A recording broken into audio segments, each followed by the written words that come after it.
Hey everyone, this is आदर्श। सो आज हम लोग इस लेक्चर में ग्रुप 18 के बारे में पढ़ेंगे। सारे एनसीईआरटी के लाइन्स को कवर करेंगे। और एक रिक्वेस्ट है सबसे कि प्लीज़ लाइक सब्सक्राइब कर दिया करो यार, थोड़ा मोटिवेशन मिलता है मुझे भी, ठीक है ना। सो स्टार्ट करते हैं। देखो ग्रुप 18 के बारे में। ग्रुप 18 के जो भी एलिमेंट्स होते हैं वो गैसेस होते हैं, केमिकली अनरिएक्टिव होते हैं, फॉर्म करते हैं very few compounds. All noble gases except radon occurs in atmosphere. देखो हीलियम हो, नियोन हो, आर्गन हो, क्रिप्टन हो, जेनॉन हो, ठीक है, सारे के सारे तुमको एटमॉस्फेयर में प्रेजेंट होते हैं, लेकिन रेडॉन नहीं होता है, ठीक है, एटमॉस्फेयर में। आर्गन जो होता है वो सबसे ज्यादा उसी का कंस्टिट्यूएंट होता है तुमको नोबल गैस के रूप में एटमॉस्फेयर में, ठीक है। देखो कुछ कुछ रेडियो एक्टिव मिनरल्स होते हैं जैसे पिच ब्लैंड, मोनाजाइट, क्लेवाइट। सो इन तीनों में क्या होता है ना कि हीलियम मिल नहीं पाया जाता और नियोन भी कभी कभी पाया जाता है, ठीक है। Main commercial source of helium is natural gas. Xenon और रेडन जो होता है रेयरेस्ट होता है। ऑर्गेनाइजन जो है ना इसका न्यू मेंबर है जो प्रोड्यूस होता है by collision of californium and calcium, ठीक है, कैलिफोर्नियम एंड कैल्शियम। रेडॉन कैसे बनता है, ठीक है, जब डीके प्रोडक्ट होता है ना रेडियम का सॉरी, डीके प्रोडक्ट होता है रेडियम का, उससे तुमको रेडॉन बनता है प्लस हीलियम गैस बनता है, ठीक है। ऑर्गेनाइजन का जो हाफ लाइफ होता है वो 0.7 मिली सेकेंड होता है, ठीक है। देखो बात करते हैं इलेक्ट्रोनिगेटिविटी की। सो जनरली क्या होता है, इलेक्ट्रोनिगेटिविटी डाउन द ग्रुप घटना चाहिए, ठीक है ना, लेकिन क्या होता है कि हीलियम का सबसे कम होता है और आर्गन क्रिप्टन का बराबर होता है, बाकी उसके बाद डाउन द ग्रुप में घटना है, ठीक है। देखो यहाँ पे एक्चुअल होना चाहिए था हीलियम को, लेकिन हीलियम से लास्ट में। अब इसका देखो याद करना, नियोन का सबसे ज्यादा, उसके बाद आर्गन और क्रिप्टन का बराबर, देखो आर आर का बराबर हो गया दोनों में, ठीक है। फिर जेनन फिर रेडन, हीलियम का सबसे कम, ठीक है, ध्यान रखना से।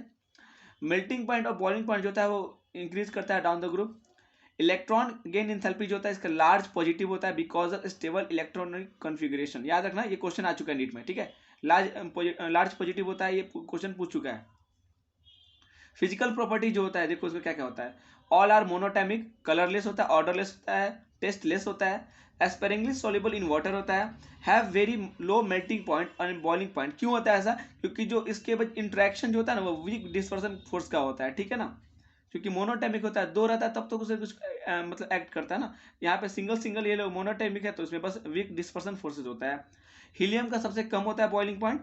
और देखो हीलियम के बारे में क्या बताया है कि ये क्या क्या करता है, unusual property of diffusing through most commonly used laboratory material such as rubber, glass and plastic. Rubber, glass और प्लास्टिक होता है उससे डिफ्यूज कर जाता है, ये हीलियम का अनयूजुअल प्रॉपर्टी होता है, ठीक है।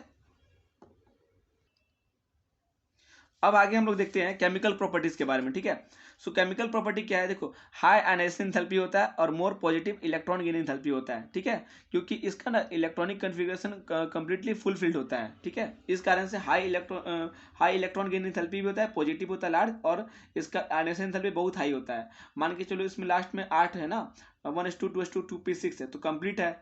वैलेंस इसका पूरा फुली फिल्ड है तो यहाँ पे स्टेबल है। अगर इसमें से अगर तुमको इलेक्ट्रॉन को निकालना होगा तो बहुत ज़्यादा एनर्जी प्रोवाइड करना पड़ेगा, ठीक है ना, बहुत ज़्यादा एक्सेस। अब देखो ये कंपाउंड था O2 प्लस PtF6 का माइनस, ये कंपाउंड था, रेड कंपाउंड था ये, ठीक है। ये प्रिपेयर किया गया था बाय नील बार्थलेट के थ्रू 1962 में।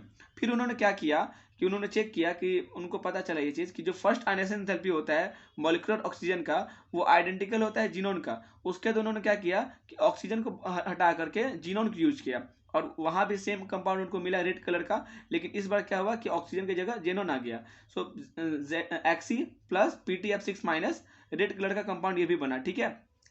जेनॉन को जब PtF6 के साथ ग्रेड किए तो एक्सी प्लस PtF6 माइनस बना, ठीक है। अब यहाँ देखो compound of krypton are fewer, only KrF2 studied in detail, ठीक है। जो क्रिप्टॉन होता है उसका कंपाउंड बहुत कम होता है, बस जो क्रिप्टॉन का डाइफ्लूराइड होता है ना वो उसी को स्टडी किया गया तुमको डिटेल में, ठीक है। अब बात करते हैं compound of radon have not been isolated but only identified. देखो जो रेडॉन होता है वो रेडियो एक्टिव होता है, ठीक है, इस कारण से उसका थोड़ा स्टडी करना मुश्किल होता है। सो इसके कंपाउंड को अभी तक कोई भी आइसोलेट नहीं किया गया है, कोई भी कंपाउंड को आइसोलेट नहीं किया गया है, बस आइडेंटिफाइड किया गया है कि रेडॉन का डाइफ्लूराइड होता है, ठीक है, बाय रेडियो ट्रेसर टेक्निक, ठीक है। No true compound of argon, neon, helium are yet known, ठीक है, no true compound of argon, neon, helium are yet known, ध्यान रखना इस चीज को। अब यहाँ देखो जेनॉन और फ्लोरीन का कंपाउंड्स के बारे में पढ़ना है। तो जेनॉन का डाइफ्लोराइड होता है, टेट्राफ्लोराइड और ये हेक्साफ्लोराइड, ठीक है, ये सब क्या होता है, कलरलेस होता है, क्रिस्टलाइन सॉलिड होता है और सबलाइम होता है रेडली एट 298 केल्विन, यानी कि रूम टेम्परेचर पे क्या होता है ना कि सबलाइम होता है रेडली, ठीक है। अब देखो ये बनता कैसे XCF2 XCF4 XCF6 बनता है कैसे, ठीक है। उससे पहले ये जान लो कि ये जो भी है ना XCF2 XCF4 XCF6 ये सब ना पावरफुल फ्लोरिनेटिक एजेंट होता है, ठीक है ना। ये क्या करता है कि रेडियली हाइड्रोलाइज हो जाता है even bye traces of water, ठीक है। अब देखो जब ये XCF2 बनाना होता है तो तुमको जेनॉन को तुम एक्सेस में लोगे, फ्लोरीन लोगे और 673 केल्विन एक बार में ये बन जाएगा।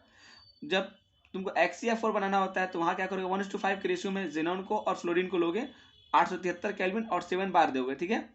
जब तुमको XCF6 बनाना होगा सो जेनॉन लोगे प्लस 3F2 1:20 का रेशियो होना चाहिए, ठीक है, तब जाके तुमको XCF6 बनेगा। अब बात करते हैं ये वाला कंपाउंड, ठीक है। देखो XCF4 प्लस O2F2 करोगे तो क्या XCF6 बनेगा प्लस ऑक्सीजन लिबरेट हो जाएगा, ठीक है। वही बताया मैंने कि पावरफुल फ्लोरिनेटिंग एजेंट होता है, radially hydrolysed even bye traces of water. XCF2 जो होता है हाइड्रोलाइज्ड हो जाता है और कन्वर्ट हो जाता है Xc plus HF plus O2 में, ठीक है। ध्यान रखना इस चीज को।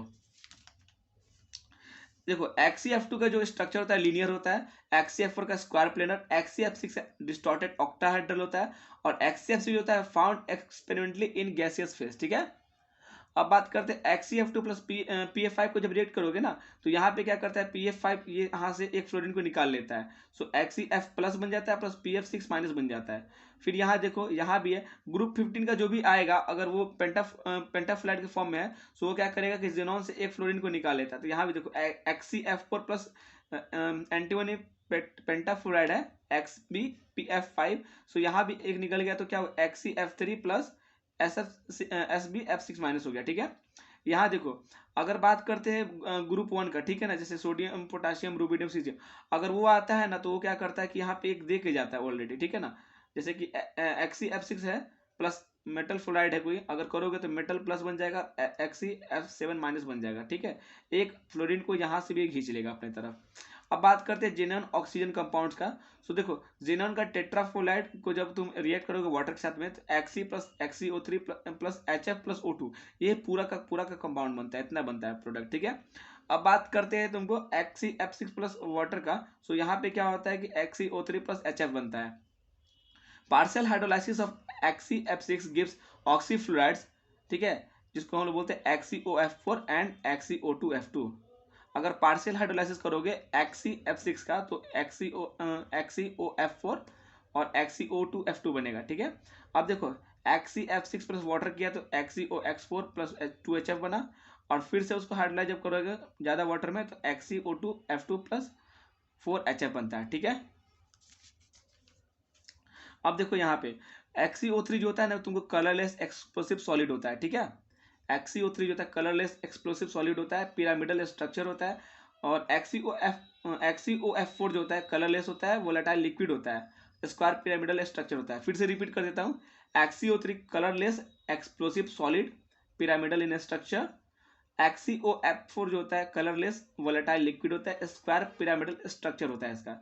यूजेस का बात करेंगे, देखो हीलियम यहाँ पे गैस है, यहाँ पे लिक्विड है, दोनों अलग अलग चीजें, ध्यान रखना। यहाँ क्वेश्चन पूछ सकता है, ठीक है ना। देखो दोनों का फंक्शन, हीलियम गैस का फंक्शन अलग होता है, लिक्विड फेज में अलग होता है। देखो helium non inflammable light gas होता है, इसका यूज करते हैं कहाँ पे, filling balloon for meteorological observation, gas cooled nuclear reactor में यूज किया जाता है, ठीक है। अब लिक्विड जो हीलियम होता है वो क्रायोजेनिक एजेंट की तरह काम करता है for carrying out various experiment at low temperature. अब देखो लिक्विड हीलियम जो होता है use to produce and sustain powerful super conducting magnet forms essential part of modern NMR spectrometer and MRI, ठीक है। NMR स्पेक्ट्रोमीटर और MRI बनाने में यूज किया जाता है तुमको लिक्विड हीलियम का, ठीक है। और लिक्विड हीलियम क्या किया जाता है कि जो डाइविंग अपैरेटस होता है, जो भी मतलब स्कूबा ड्राइवर होते हैं ना, तो जब पानी के अंदर जाते हैं समुद्र में जाते हैं सो उनके मतलब जो ऑक्सीजन सिलेंडर में इसको डाल दिया जाता है, डाइल्यूट की तरह काम करता है ऑक्सीजन को, ठीक है, लिक्विड हीलियम। क्यों? क्योंकि इसका ब्लड में जो सॉलिबिलिटी होता है बहुत ज़्यादा कम होता है लिक्विड हीलियम का, ठीक है। अब बात करते हैं नियॉन का। सो नियॉन जो होता है तुमको डिस्चार्ज ट्यूब में यूज किया जाता है as a fluorescent bulb for ad display, ठीक है। एडवर्टाइजमेंट जो होता है ना उसके डिस्प्ले में तुमको नियॉन का यूज किया जाता है। Botanical gardens and in green house gases में भी इसी का यूज किया जाता है नियॉन के बल्ब का, ठीक है। आयरन का बात करोगे तो देखो आयरन का जो मेन फंक्शन होता है तुमको इनर्ट एटमोस्फेयर प्रोवाइड करना होता है एट हाई टेम्परेचर, ठीक है ना। और मेटलर्जिकल प्रोसेस में इसका यूज किया जाता है आर्क वेल्डिंग में। And for filling electric bulb, ठीक है, इलेक्ट्रिक बॉल को फिल करने में भी इसका यूज किया जाता है आर्गन का। और जो हैंडलिंग किया जाता है एयर सेंसिटिव सब्सटेंस का, उसमें भी यूज किया जाता है तुमको आर्गन का। अब देखो यहाँ लिखा हुआ है no significant usages of xenon and krypton, ठीक है, अभी तक अब कोई भी सिग्निफिकेंट जो यूज होता है जीनॉन और क्रिप्टन का नॉन नहीं है, ठीक है, लेकिन जीनॉन का क्रिप्टन का यूज किया जाता है तुमको light bulb design for special purposes, जो स्पेशल पर्पस पे तुमको बनाया गया है उसके लिए यूज किया जाता है तुमको जीनॉन और क्रिप्टन को, ठीक है। सो ये पूरा रहा तुमको ग्रुप 18 के बारे में, ठीक है ना। आई होप वीडियो अच्छा लगा होगा। मैं फास्ट पढ़ाने की कोशिश कर रहा हूँ, उसमें कभी कभी क्या होता है ना कि स्पेलिंग मिस्टेक हो जाता है, बोलने में प्रोनाउंसिएशन प्रॉब्लम आ जाता है, ठीक है। सो उतना उसको माइंड मत करना और पढ़ते रहो अच्छे से। ग्रुप 18 हो गया हम लोग का, ग्रुप 13 14 एस ब्लॉक मैंने करवा दिया है। अब बचा है ग्रुप 15 16 17। सो उसको मैं ट्राई करूँगा कि जल्दी कभी ना कभी 3 दिन के अंदर में कंप्लीट कर दूँ, ठीक है ना। सो तब तक के लिए बने रहना, स्टे ट्यून्ड और शेयर करते रहना वीडियो को। सब्सक्राइब जरूर करना, बहुत लोगों ने सब्सक्राइब नहीं किया है, सो प्लीज़ सब्सक्राइब करना, इससे मोटिवेशन मिलती है मुझे। और मिलते हैं अगले लेक्चर में। Thank you so much.